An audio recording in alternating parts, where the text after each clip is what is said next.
and let's talk about investing. And I don't mean, because I'm not a financial advisor, I'm not talking about that kind of investment. So I'm not going to tell you what stocks to buy or whether to invest in Bitcoin and all that kind of stuff. That's not what we're talking about.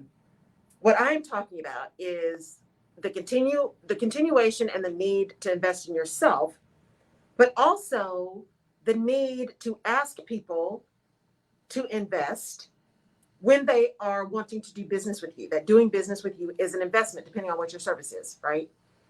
And that can be really difficult because we often have a hard time recognizing and owning and understanding and appreciating our own value. And then being able to articulate that to someone else who is having to make a choice or making a choice around where they're going to invest their dollars.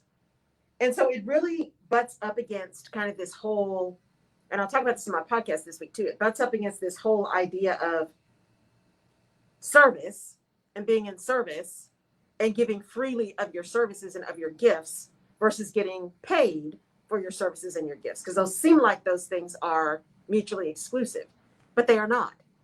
And we're going to talk about that today because it is a challenge, and it's in particular a challenge for women. And so I want to start with this story, and again, I told this on the podcast too. This story was told to me a while ago, and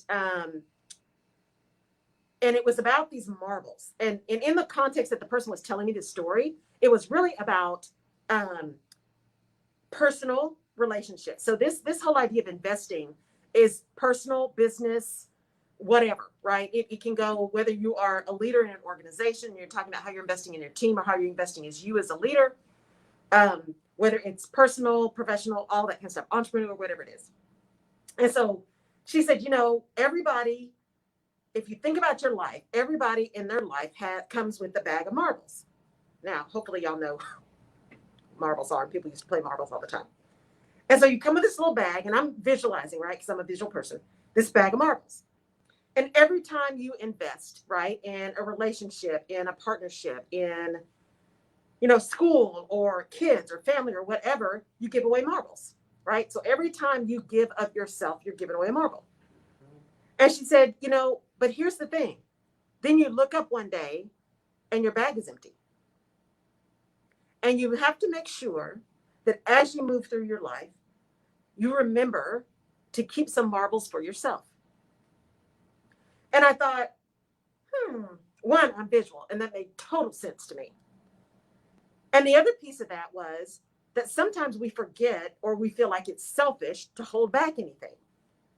But you can't serve from an empty cup. If you have nothing left to give, you can't give anything. And so it seems counterintuitive, right? I got to hold back in order to give. I got to rest in order to serve. I got to spend money to make money. I've got to invest in me in order to give to others, right? I got to ask people to invest in me in order to continue to serve. And so all of those things seem counterintuitive, especially when you come from a mind of service, because a lot of what we learn is that service is only about giving, right? To be in service is to give. And that is true. And I also believe that when you are doing something for the purpose of serving, prosperity comes. If you continue to do things for the right reason, if you continue to operate in integrity, if you continue to show up, you continue to be clear about your message, prosperity comes. It does come. And people don't invest if you don't ask them to. I mean, they might, right? But the idea of people doing that, it's much harder and it takes much longer if you don't actually ask people to join you. And that's where it gets to be difficult, when we ask people to spend money on us. But here's another thing I want you guys to think about. Think about those organizations and those people whose sole mission is to serve. The American Cancer Society, the American Heart Association, the Food Bank, right? St. Jude's Hospital. These are nonprofit organizations. Their whole purpose is to serve. And they all have fundraising campaigns. They all ask for people to spend money with them in order for them to continue to make an impact. So even if you're a nonprofit, you need money and you're asking for money. Churches, which are nonprofit, ask for investment, right? Ask you to tithe because we are called to tithe, right? And that money is used to serve others. Well, theoretically, that's what it's supposed to be used for, to serve others. And yet, when we start our own businesses, or we start our own foundations, or we start our own thing, many of us have a hard time asking people to spend money with us. Or worse yet, we start our own businesses, everybody's really supportive, and then they come and support your business and say, oh, can I get a discount? What about friends and family? Can you just give it to me? Right? Please don't do that. For your small business owners, your friends and small business owners, please don't ask for stuff to just be given to you for free. That's not okay. They invested. And if you're really supportive of them, you're supporting the entire dream, which means you're also supporting them financially. And that doesn't mean that you as the business owner can't decide to give, that you can't decide to just give away or promote or things like that. You can make that decision. You can make that choice. That is up to you to do that. But you're making that from a position of knowing where you are and what you want to do and how you want to get. And so for those of you who are internally in leadership positions, I want to tie it to kind of leadership first, and then I'll bring it back to business. And in particular, women. You go into an organization, women and people of color, because this is really who this tends to happen to. You go into an organization, you're doing really well. You're doing really well. People know who you are. They are watching you. You're performing well. You're doing all this kind of stuff. And then there's an opportunity for a promotion. Or better yet, or in other instances, you are seeking another job, other employment, and there is, a job offer or something that comes up. And in both of those instances, you have to decide that you believe you are valuable and the right person.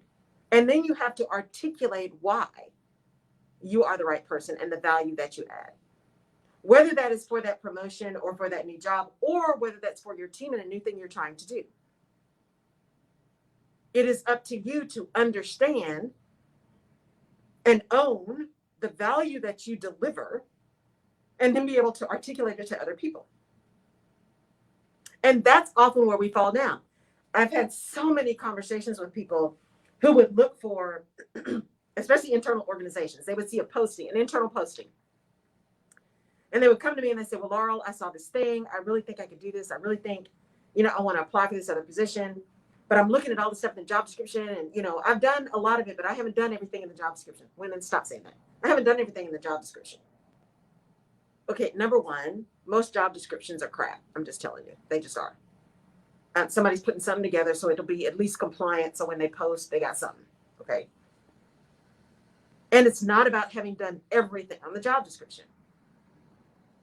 Now, if there's something that's required, you want to make sure you have the required things, or if you decide to apply anyway, you want to make sure you can interpret why that requirement is not necessary. Although, if you don't meet one of the requirements, then they got other issues on the back end if they decide to hire you and you haven't met the basic requirements.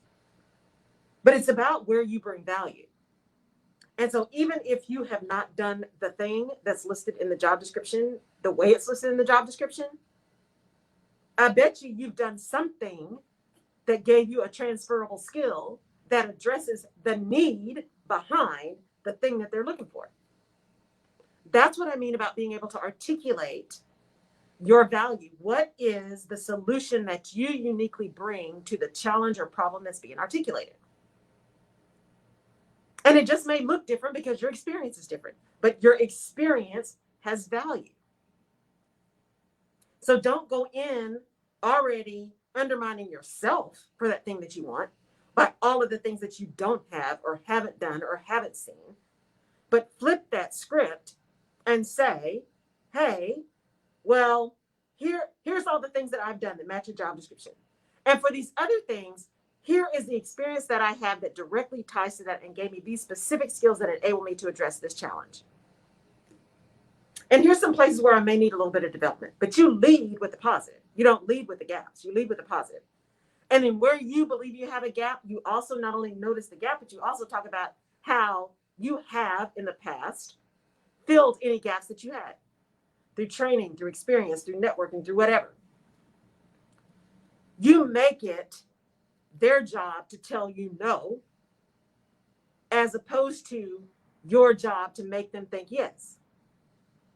Y'all catch that? You make it their job to tell you no, as opposed to your job to tell them to say yes. You look at the job description, you look at the opening, you look at their need, and then you determine what it is about you that fills that need. If you are leading a team, and it's not about a promotion or anything like that, you've got people that are coming into your team.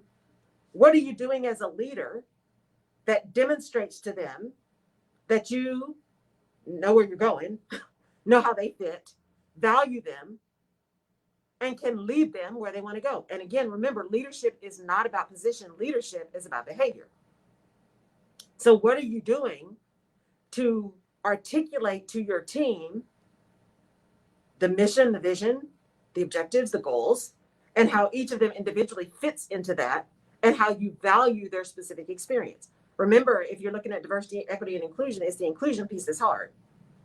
Because the inclusion piece, where you have to leave your ego at the door and say, everybody has value, everybody has talent. How do I take this talent that I have and use it to the best of my ability for them and for the ultimate goal? Because my success as a leader is determined by the success of those around me, the success of those that I'm leading, the success of those who are looking to me for guidance. How do I do that? Because leadership is not about me. Leadership is about the people who are following me, the people who are looking to me to give them guidance. So that investment in other people ultimately ends up being an investment in you, because as you continue to develop others and you become known for your ability to recognize, support, build, develop, move talent, that becomes part of your reputation. That becomes part of the skill that you have. Good morning, Mama. That becomes part of the skill that you have to deliver to somebody else. By the way, sidebar, I just have to say, my mom's birthday is tomorrow. Happy early birthday, Mama. And so it's really important for you, when you think about investment, is what are you doing to invest in those other people? Because by your investing in them, they will be more willing to invest in you. And what investment have you made in you that you can articulate to other people that helps them understand that you do have experience and expertise that is worth their investment? And let's talk about what I mean by investment. I mean an investment in time, energy, effort, and money. And money. So those of you who are leaders in organization, and you've been there a few years or several years or decades, you have invested in your experience. So you've invested time, you've invested effort, you've invested resources to have the experience and the knowledge that you have that then delivers value to that organization in which you are operating. It's one of the arguments I have a lot of times with people around pay equity. Because, and not just related to gender, I mean general pay equity. Because there is still value in experience. Yes, there may be two people doing these, quote unquote, doing the same job, doing the same work. Yes, that may in fact be true. But that person who has been doing that job for 10 years with additional experience and expertise that enables them to be forward thinking and responsive and understand how to prevent things or be strategic, that has additional value with respect to the execution of the job versus the person that just got out of school and just started. Now, I'm not saying that gap should be $100,000. That's ridiculous. But there is value in experience. And that value does have a monetary tag. So we've got to be careful. Again, I try to be really, really careful with absolutes. And when we say pay equity, that when most people interpret that as, if we are doing the exact same job, we both should be paid the exact same amount of money. And you got to be careful. That's a slippery slope. That is a slippery slope. If you look at a lot of hourly pay rates, right, that are like ladders, that are really tied to time and job, right? There's a reason they did that, because then you don't have to think strategically and you don't have to justify why somebody is being paid something different. That's called courage. That's called knowing your business and knowing why you made the decisions you make and having the data to support the decision that you make. That's what makes me so mad about HR people sometimes. And I can say that because I'm an HR person. Get the data, get the information, make a decision, and stand on your decision. And that decision may be, you know what? This person is going to make X amount of money more than the other person for doing this job because this is what they bring to the table and this is what the market commands. And by the way, if we had to go outside and hire this person, they were going to cost us this much money extra. So don't let fear make you do stuff because someone is telling you you're out of compliance. That's another word that we tend to use as a weapon. Compliance, compliance, compliance. Somebody says the C word and all of a sudden everybody is like running away. Oh my God. It's about consistency. It's about consistency.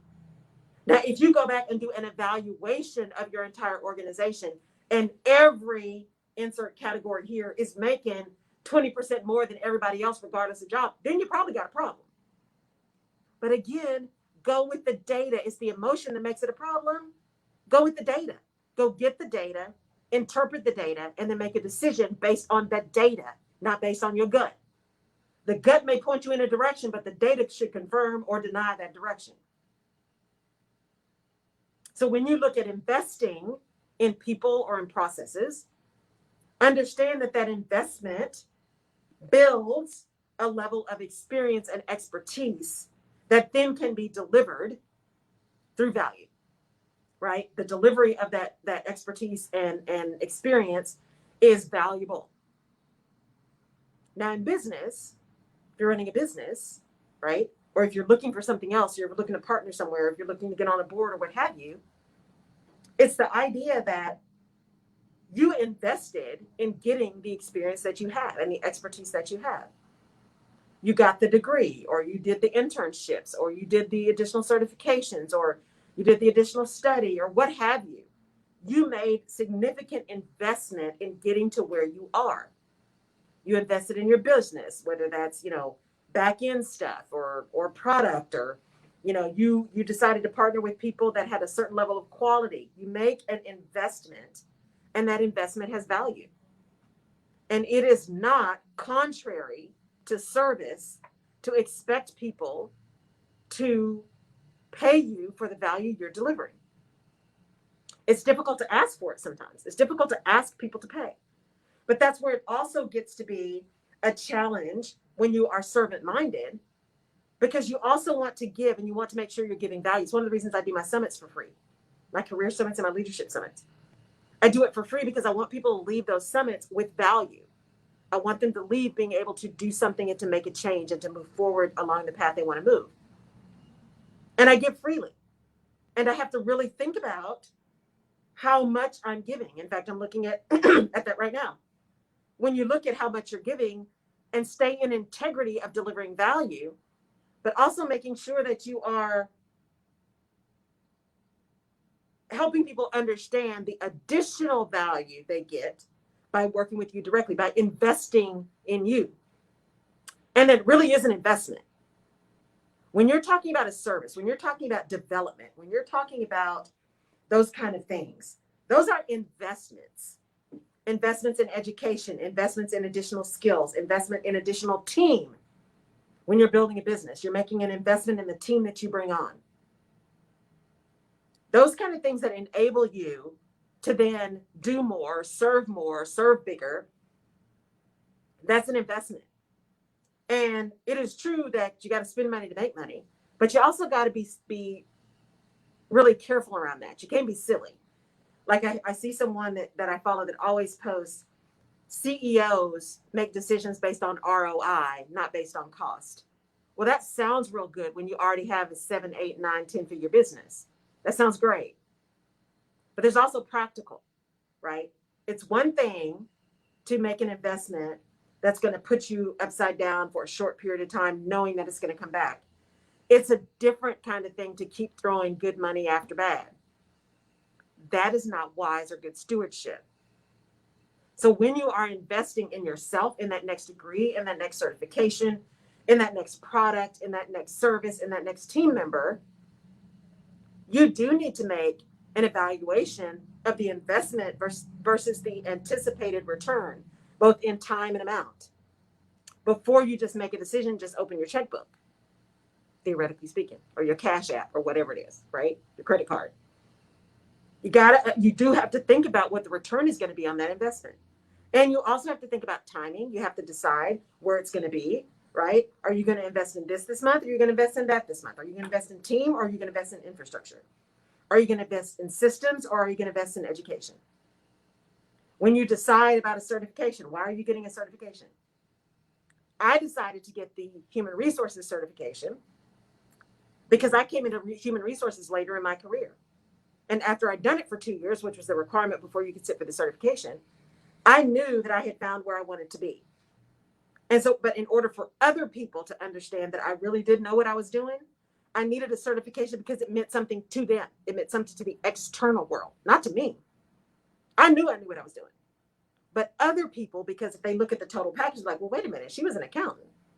And then she did consulting, and now she's in HR, and she really thinks she can do. That's why I took the certification. I took the senior certification, right? So when you get ready to invest in your own learning and your own education, make sure you understand why you're spending what you're spending, what the dollars are, and what you expect your return to be on that. And be willing to invest in you, because I told people that work for me, my teams, I'm like, look, I am willing to invest in education. I'm willing to do tuition reimbursement. But talk to me about why you need it. Talk to me about what you're getting this thing does for the company, not for me, the company or the department, especially in bigger organizations. Because if you go back and look at tuition reimbursement, there's so much money flying out the door, y'all, in companies for tuition reimbursement. It's madness. Because people just do it. There's a way to just keep people happy. You just throw it out. But what are the organizations getting in return for that investment? Because they don't manage the programs well, that's why you see all these crazy things at the end. Hey, we're going to pay for this, but you got to stay with us 2 years after. There's a reason they put those little things in there. Because they're paying for, PhDs at Harvard and Stanford and MIT that are not necessarily going to deliver additional value to the organization. And so because they haven't thought about that, or they have leaders who have a hard time saying no, or have a hard time asking why, and then saying, you know what, there's no additional value to the organization for you to get a PhD. But there may be additional value for you to go get an MBA, or for you to go get this additional certification. We're more than happy to support that. Or, yeah, we're not going to reimburse you, but what we will do is give you a little bit of flexibility around your schedule, right? So because we don't always have leaders who are intellectually agile enough and understand the value of consistency, not the same, value of consistency, and keeping, business first, people always, right? Mission first, people always. You wind up with these crazy programs, and you got all these people with all this stuff, but what value is it really bringing? It's great for them, looks great on the resume, but what is it doing to the organization? And I'm not saying get rid of tuition reimbursement, and I'm not saying don't ask. I'm just saying, as leaders, we got to really think about that, because there's two sides to that story. Yes, there's value to the individual, but what is the value to the organization? When you are a business owner, that's the same kind of decisions you need to be making. I've got $10. I can invest the $10 here, or I can invest the $10 here, or I can save the $10. Those are three options. Which option makes the most sense right now, based on timing, based on return, based on, future, based on what my overall objective is? Proper prior planning prevents poor performance. Give yourself the grace of taking the time in the beginning to make an informed decision about investment. And then once you have that, and you are really clear, because here's the thing, when you've done that, you get really clear on why the investment was important, what the return was on the investment, what additional information or skill or competency that it gave you or your business or the people that work for you or what have you. And then, because you know that, you can more easily articulate it to someone else that you're expecting to buy from you. If you don't see the value and you don't understand the value, how are you going to tell somebody else what the value is? Because you got to believe it first. You got to understand it first. And I'm not talking about those snake oil people that can sell ice to Eskimos, right? That's not what I'm talking about. I'm talking about real value. Because there are people who can sell you sunshine, right? There are people that can do that. I know some of those people. They are fantastic because they can sell you anything because they are so passionate about just the sales process. It don't matter what they're selling. They're going to make it happen because they believe in it so much. The key of those people is they believe, right? They believe in what they're selling. They believe in the sale. They are passionate about closing the deal. And many entrepreneurs, especially women, we are passionate about serving, but we are not passionate about closing the deal because those are disconnected for us. We're not passionate about asking people to invest in the service with us. We're passionate about delivering the service. Well, guess what? If you keep delivering, over delivering, and nobody ever pays you, you're not going to be able to keep delivering. Because at some point, you have got to have someone investing in you and in your business in order to continue to serve. And that is not selfish. That's not egotistical. That's not arrogant. That's not being money hungry. That is the way it works. And so for you, the important thing is how do you articulate the value that you're delivering to someone else that is also tied to the investment that you've already made.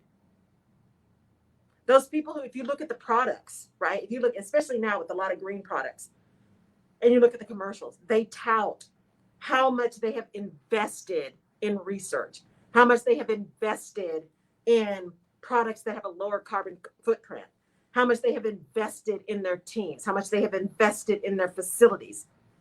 They are telling you that they are spending money to do things better so that when you spend money with them, you are contributing to that. You are buying something that's going to give you a solution to your problem. And oh, by the way, because you're buying it from me, you also get all this other stuff. You're investing in a green solution. You're investing in someone who gives back to the community. You're investing in, and all of that stuff is true. Because you do want to speak the truth.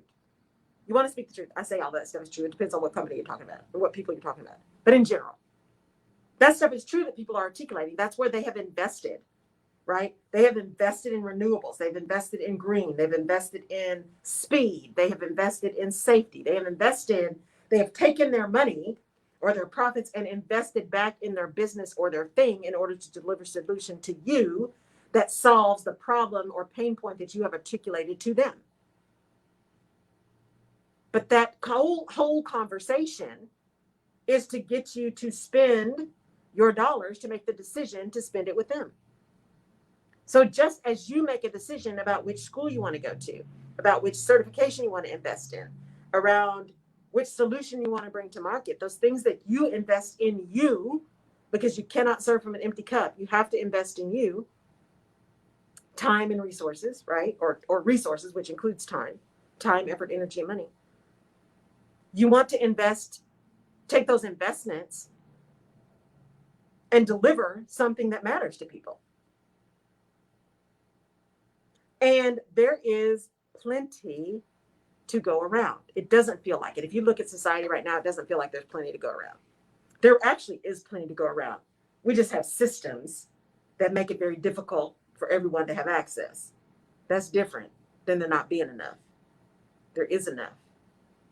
It's the access to enough that's a problem, but that's a whole different show, right?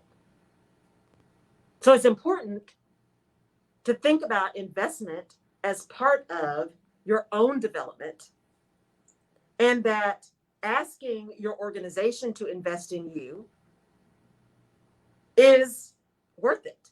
They may or may not say no. For me, if you were willing to, I was more likely to invest in you as a representative of the company if you were willing to invest in you. Hey, I would really like to go finish this degree. I've already started and I've already, finished, and I'm just on my last year. I'd really like to have the company support through tuition reimbursement to finish. I'm all about that because you've demonstrated to me that you're already in it to win it.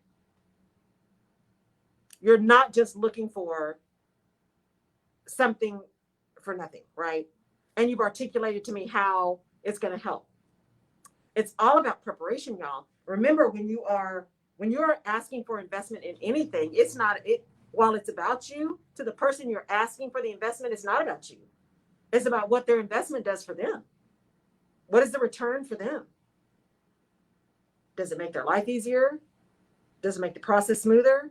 Does it give them something that alleviates pain or feels a solution or gives them joy? What's in it for them? Because it is not about you when you're asking somebody to invest. What do they say? What's the saying? People don't care about you until they know how much you care. So they don't care what you think until they know you care about them. They don't want to buy your thing until they know that you understand what their pain is and what the solution is that they need, and can therefore connect the dots for them about how your solution alleviates their pain and makes it better for them and easier for them. I'll give you another story because, we've been on this gardening kick. Well, I've been on this gardening kick because of Jerry P. Beasley. And I had to think about it because, I told you guys I put myself on restriction from all home and gardening stores. I've already been on restriction for Target for a while, so I had to add those to it. And I don't know where my accountability partners were because I was back at Home Depot this weekend. So I need y'all to come on because you're not helping me. So when I think about investment, so I have made an investment in me, right, through this whole gardening thing. It is time. It is meditation time for me. It is peace, getting my hands in the dirt, potting soil. I shouldn't say dirt because I don't do dirt that's in the ground. It makes me kind of icky because it's got bugs in it. But I love potting soil, which, by the way, sidebar, see this Rutledge perspective. I just saw something posted where people actually took the bag. Did you see this, Jerry? People took bags of potting soil and they just opened the bags of potting soil and actually planted in the bags. No, I didn't see that. Now, see, that's what I'm talking about. You would do that? I sure would. Are you kidding me? I don't have to pull it out of nothing. No, yes, ma'am. And just have it already in the bag. It's already set up. It's already a little planter in and of itself. Works for me. Anyway, so it has become the purchasing of the elevated planters, the purchasing of the flowers, the plants, the seeds, all of this kind of stuff has actually been an investment in my peace. It's been an investment in quiet time and getting outside and seeing sun and breathing air. It's been all of that stuff because I have to go outside to finish watering, right? So I have to at least at some point get outside. And so that's been an investment in my peace of mind and my state of being. And we have to protect our investments. And sometimes that protection requires creativity. Mm-hmm. It's not just about saying, give me a report, right? I made this, I sent you this much money, I need you to give me a report.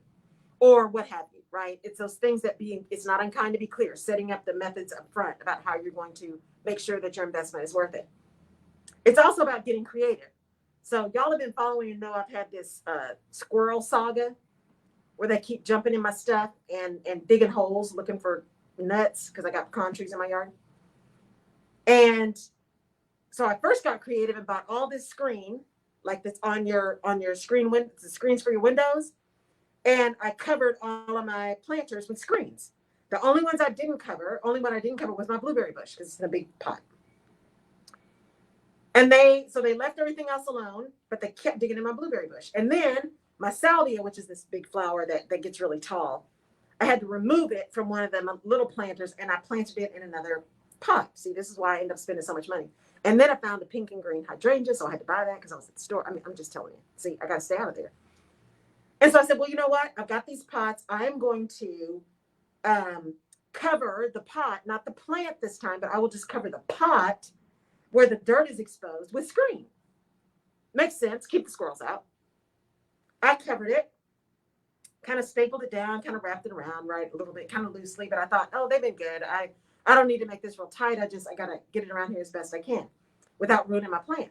So I did that, stapled it down. I'll be dang if yesterday I didn't come back, screens off, holds. I mean, they went to town in these plants because I can't get to anything else now, right? Creativity. Got to protect my investment. I'm going to get some blueberries out of this bush. And my salvia is going to be healthy. So I said, how do I maintain the integrity of my investment the blueberries, the salvia, the cucumbers, all this kind of stuff, and protect my investment in a creative way that doesn't harm someone else but protects me from their actions. So I put the screen back, and I just happened the other day to have bought all these zip ties because I thought I was going to have to zip tie the screen around the other things. I put that screen back in there, connected all those zip ties, and zip tied the screen back around the pots. I haven't seen another squirrel. Well, I say that. Let's see what happens when I get home today, because those suckers are resourceful. But it was about, I've spent the time and the effort and the energy, and I'm so excited about this. I'm excited about this sowing of seeds that I have done, both actually and philosophically, in this growth process, right? I'm getting like real spinach, not just the leaves, the plant leaves, but actual spinach leaves. And I actually have baby strawberries. I saw another one today. So I got baby strawberries, and I know my blueberry bush is just blooming. And so I know things are coming. All of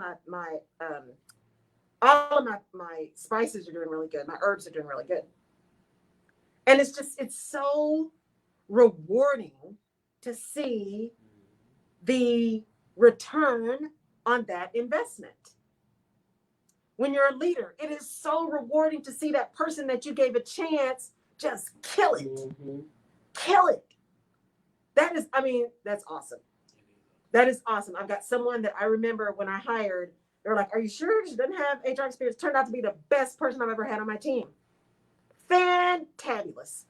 And I tend to do that because I see something in people that just works for me. And then you just work with them, and it's not about me. It's about them and getting stuff done and performing. And that return is immeasurable because you see the delight in them. You see how that one seed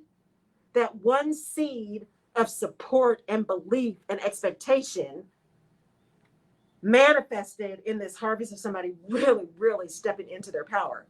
It's phenomenal. And during that process, you probably had to figure out a way to protect that investment. The people who said you shouldn't hire them, the people that said you should fire them, the people that said they weren't the right person, all of that kind of stuff. And by the way, that some of that same conversation is happening about you. So when we make those investments, we've got to find a way to protect the investment that we make so that we can reap the return. When we ask someone to invest in us, we have got to ensure that we are giving them a return that they see as valuable. And that's about being clear. I'm really clear when I work with clients. Yes, I'm going to help you with this HR stuff. That's what we're going to do. But I am not an attorney, and I'm not a financial advisor. And while I am really, really good at what I do, I always encourage you to make sure you have an employment attorney review whatever you put out there, because you need to make sure you have coverage.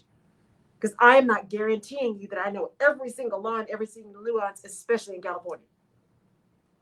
So go seek the additional support. But the value I am going to give you is you are going to know when you need to hire an HR person, and you are not going to have to write a big check, because you will at least have put things in place to protect yourself. So the value that I'm delivering to you is an alleviation of ignorance.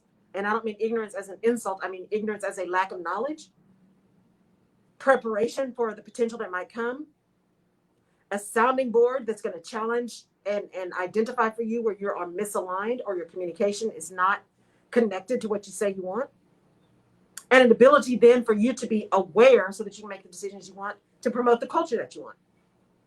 And then you not spend all of your time on madness. That's the value that I deliver, to be able to articulate that and have others articulate that because they have experience with me. So even when you're asking someone for investment, sometimes that investment, you're not asking somebody to just spend money with you. Sometimes what you're asking is someone to give you a referral or to give you a testimonial. That's an investment. And you should appreciate people who are doing that for you just as much as people who give you money, because they're putting their reputation on the line with their network by promoting you and saying you're somebody to work with. And so you have to continue to show up and deliver value, because now they have also put their reputation on the line, which doubles the fact that you put your reputation on the line. That investment is in time and reputation that they've done. And that has value. And so I want you guys to really think differently about the value of the gifts that you have. Because we all have talent, we all have value, and what we deliver is worth being paid for.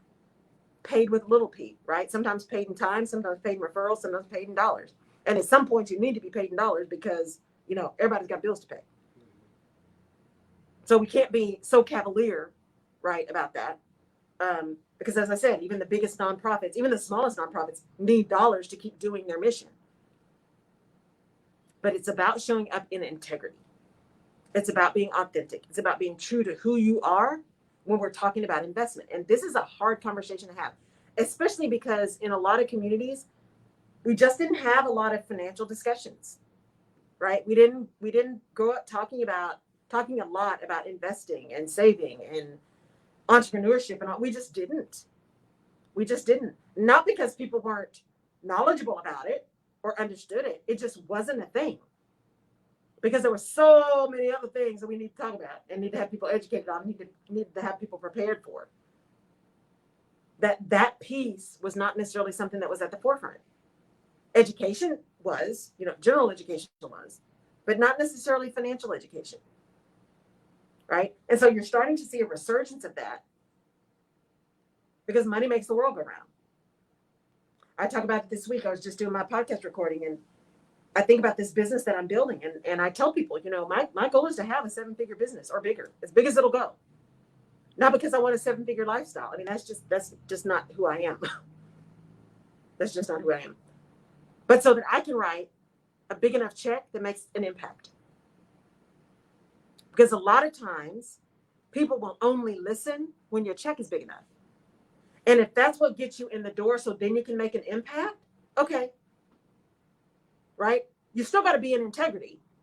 You don't just write checks just to write checks. Well, I don't. As Oprah said, never, always write your own checks, right? Always sign your own check.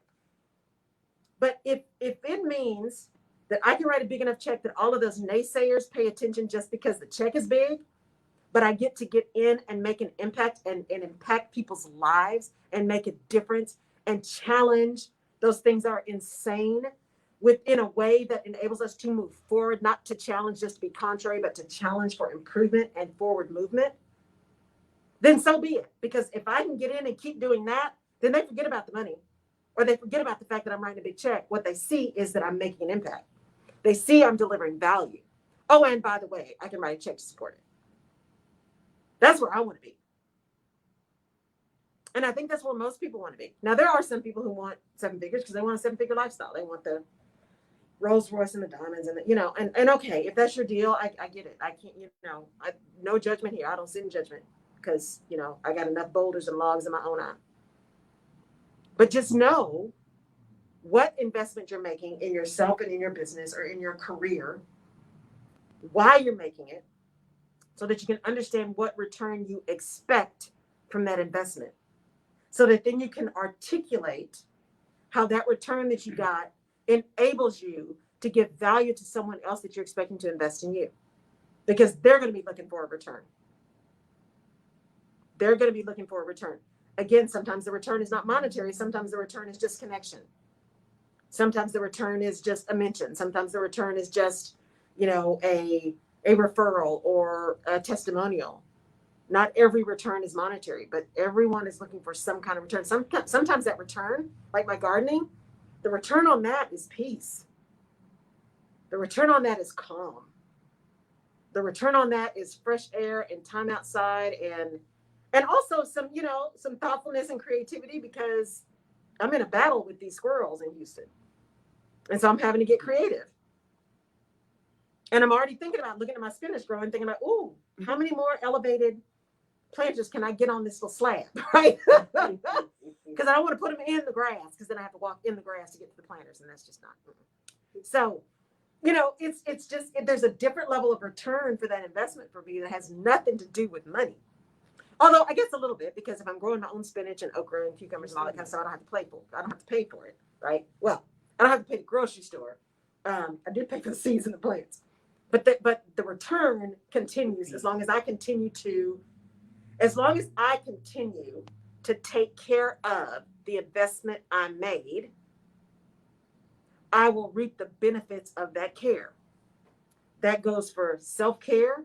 That goes for care of your family. That goes for care of your garden. That goes for care of your people. That goes for care of your company. As long as you protect and care for the investment that you made, you will be able to reap the benefits of whatever that return will be. Can we shout out to your people? Yes, please. Asking questions on Facebook. Good morning, Renee Davis. Good morning to you, Matt Klaus. Good morning to you, Brendan Johnson. Good morning to you, Annette Phillips in New York. Good morning to you, Marvel. Good morning to you on today, Dr. Coben. Good morning. She said you're talking good today. You break it down. Good morning, Cherise. Good morning. And she said, I'm in that thing. Right. Good morning to you, Kathy Williamson. And Good she morning. said, yes, amen. It's not always monetary return. Can I say this real quick? Yes. Somebody asked me a couple of weeks ago, they said, man, you must be doing really good working in radio because you do a lot of stuff. And I said, actually, radio does not pay for me. It does. It really doesn't. Right. Radio has been a platform that I use to get to where the money resides, to get to the opportunities to go into other doors. And so that's when return on investment is totally different, because you got to understand what you're investing in and why you're making the investment. Exactly. And 9 times out of 10, it may not be from where you're making the investment, but the other things that branch out from that investment. And somebody was saying, because and then you have to know if you're able to make the investment. Yes. Because there's time, this is not just what I do, and that's what people will assume this is all you do, and must be making good. No, I have other jobs. I got other stuff that I do with my production company. So you have to make sure that's something you can afford to do, because sometimes you may not. I was just talking to a young man the other day, and I said, well, maybe you can't afford to do that. Right. You may have to go get the 9 to 5, because you can't wait for the return to come back for you. Right. So how does that happen? Because somebody says, how do you know when you can make the investment? And I think that's a good question. It's one of the reasons. It is one of the big reasons, not one of. It is the reason that when I do my summits, because at first I was charging for my summits, and I said, you know what? Let me just do this. Let me just deliver some value for free. Number one, it enables people to experience you and understand who you are. 2, it actually does give people value. And 3, not everyone is in a position that they can invest right now, especially monetarily with everything that's been going on. So when you guys have heard me a lot. If you're a new listener, you may not have heard this, but I've said this a lot. 1, proper prior planning prevents poor performance. 6 P's. Number 2, you got to know you and be aware and know your why. So if there is something that you want to do, and you truly take the time to understand what that investment is, what the return is going to be, and what your situation is right now, then you can make an informed decision. You can decide whether or not you're at a time in your life that you can take a risk or not. And here's the deal. This is why people have so much trouble with it. Either way, it's okay. Either way, it's okay. Because what happens, I had this conversation with some students I was talking to. And we were talking about career, making a choice, and how you make that decision and where you want to go and all of that. And I said to them, when you start looking at your why and you start looking at where you want to go and you start looking at what you want to do, sometimes the answer is you need to stay still a minute and make a plan. But here's the thing about that. If you have taken the time to understand it, that enables you to sit still where you are without being upset about it or feeling bad about it or feeling guilty about it, because you're doing it on purpose. You're making a choice to stay still. So the key to understanding when you can invest and whether or not you can invest is time and patience and honesty. Take the time to really understand what investment you want to make and why. Be patient in that evaluation, because you might have to ask yourself that several times and go get a lot of data, and then really be honest about your situation. If you're doing something out of pain, if you're in danger, you just need to make a move and then you just figure it out. If you're not in danger, you're just in pain, you're just upset, pause a minute. We talked about, I really encourage you guys to go look at that polyvagal theory. It has really helped me quite a bit. Because when you're in that pain, you're in that freeze mode, or if you're in fight or flight, we do a lot of things in fight, flight, or freeze mode that aren't necessarily the long-term right answer. They are a short-term elimination of pain or discomfort. And that fight, flight, or freeze is a nervous system response. We don't choose that because we are beings. And this is not a denial of faith, whatever your faith practice is, which, by the way, blessed and hopeful and prayerful Ramadan for those who practice, who celebrate Ramadan. It started, I think, at midnight, and it goes for 30 days. So, that response is a response that happens because we are beings, right? We are human beings. We are animal beings. We have a nervous system that responds to threats when we don't feel safe. And that safe may be physical and maybe emotional, maybe mental, whatever. But we have a nervous system response that we don't plan. We don't stop. It just happens to whatever our senses are feeling or seeing. We respond. Our bodies respond. What we do have a choice about is what we do with that. Being aware of the response. If you're feeling down and out, if you're feeling fight or flight, why? Pause and address it. Pause and address it. I was feeling really upset about something the other day. I'm like, oh my God, I just can't believe I don't want to. And I thought, wait, that is a dorsal response. There is nothing in that story that I'm telling myself about what maybe happened that's true. Not one single thing that's true. But in that dorsal phase, that freeze phase, those stories say you better get still, keep your head down, because if you keep your head down, then they won't see you and you'll be safe. If you disappear, nobody can find you, right? That's a nervous system response. And that story that comes out of that response is not true, right? So if you're really trying to decide what you want to do with an investment, right, do that evaluation. Do the evaluation. Give yourself time to really look at it. Be patient with yourself, right? And then really understand what you're ultimately needing for. And give yourself the grace of maybe sitting still. Because the power of having done the evaluation and prepping first is that if you decide to sit still, you are putting that decision in perspective. It's no longer I'm stuck. It is I am making a plan to move forward, and this is the time it's going to take for me to do that. And you can put it in a whole different perspective. It's no longer that stuck feeling. It is an intentional decision to sit, but continue to plan. Mm-hmm. That feels very different than stuck. Stuck can put you in that dorsal. Stuck can put you in that freeze. Stuck can put you in that fight or flight. Stuck can make you just take anything just to get out. And you jump from the frying pan into the fire. That's what stuck can do for you if you allow yourself to operate out of stuck. But if you give yourself the opportunity to operate out of calm and peace and at least awareness, then the likelihood of you doing something that is much more beneficial to you, that's going to give you the return that you want, is much higher. And it is not easy. I don't want anybody that's listening or watching to think that that's easy. It is not easy. Because again, we're talking about fighting a nervous system response. But Renee Davis wants to know, what's the name of the theory you just mentioned? It's called the Polyvagal Theory.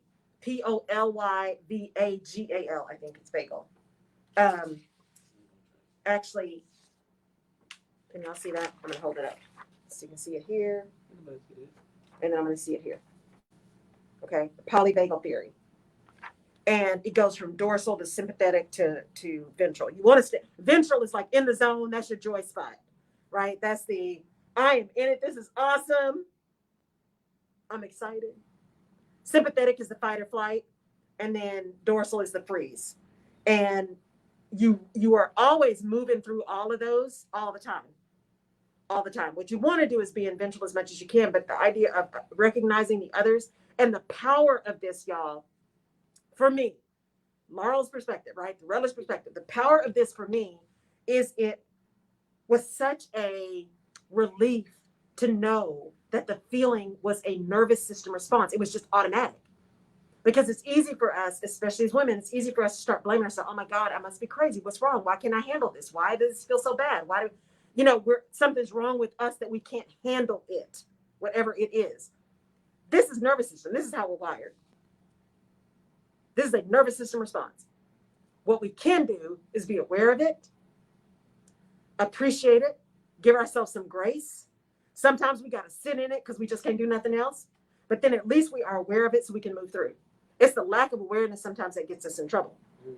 Self-awareness as well as awareness of our surroundings. You know, Laura, when you're talking about even investors, I was just thinking about there's something that I have a big investor was going to invest in, doing something they needed me to do it in May. Mm-hmm. And I'm ready. I'm like, oh, yeah, because I need that. And then I thought about it. You're not really ready. All the pieces are not together. Mm-hmm. And you're not going to do the best that you know that you do when they expect you to do it and show up. So I had to let them know, because when you have money on the line, you're like, yes, but I want that money. Right. But I also want that relationship.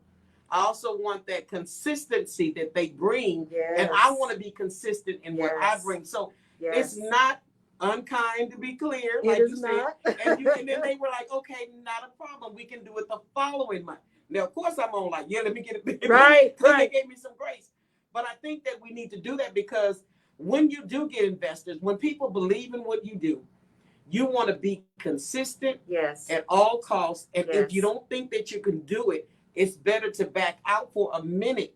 Yes. So you can be consistent and not let them down and let yourself down at the same time. Absolutely. Because you are your brand.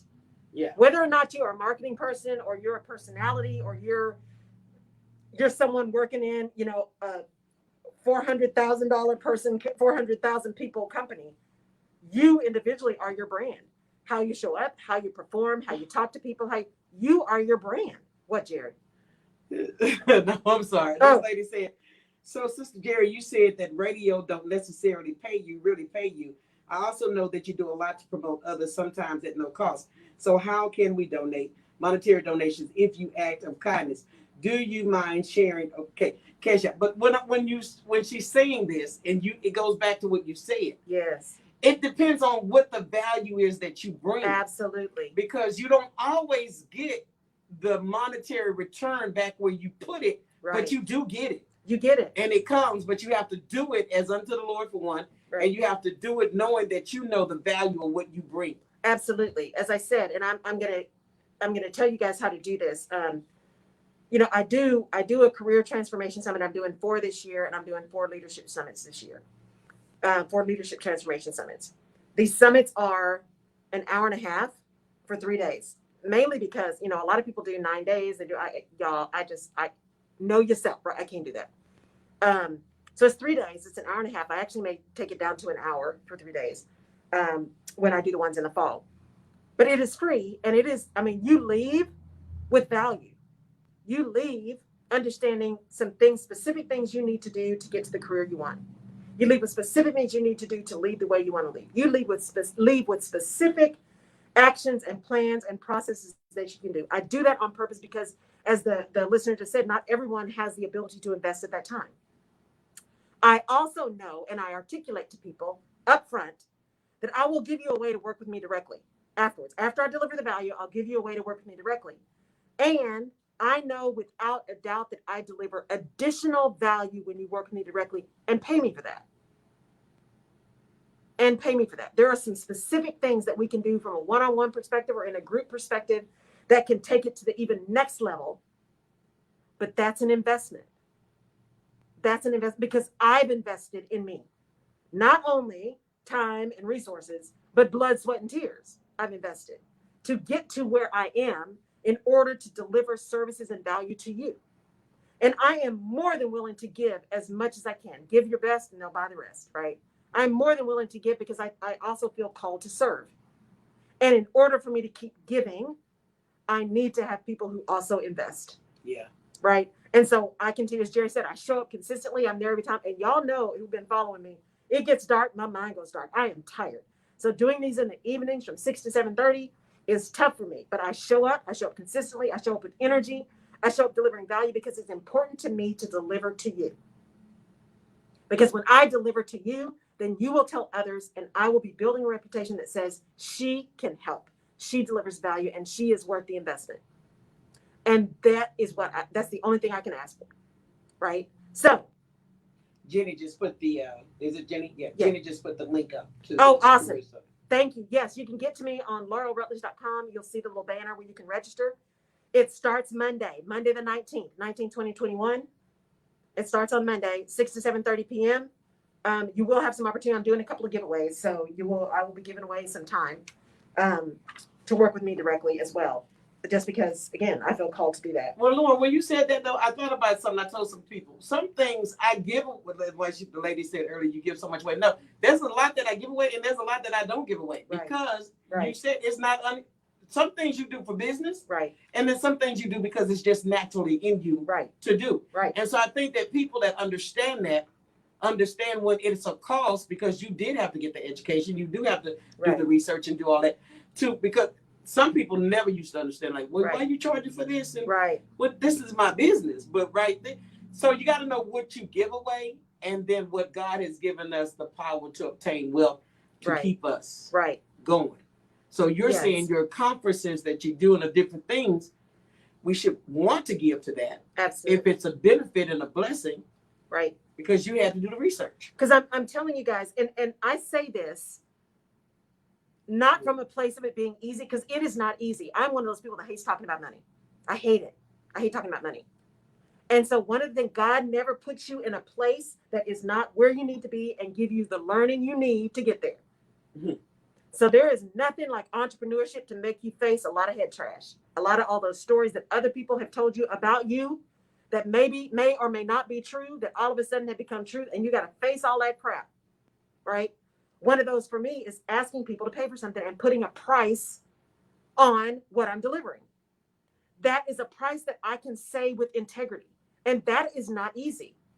And yet, one of the things in this first quarter that I've really come to realize is I'm going to give away as much value as I can because I believe in giving value. And through giving that value, I'm going to ask people to invest because I know the value that I can give.